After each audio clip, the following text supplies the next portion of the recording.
परावृत्त करेल।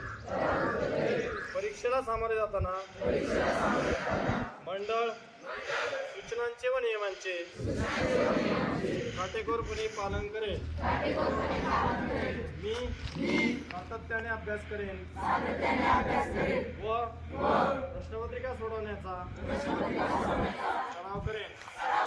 तसेच परीक्षेस आत्मविश्वासाने निर्भीडपणे तणावविरहित सामोरे जाईन व चांगल्या गुणाने उत्तीर्ण होऊन माझ्या शाळेचे आई वडिलांचे व गुरुजनांचे नाव उज्ज्वल करेल। जय हिंद, जय महाराष्ट्र।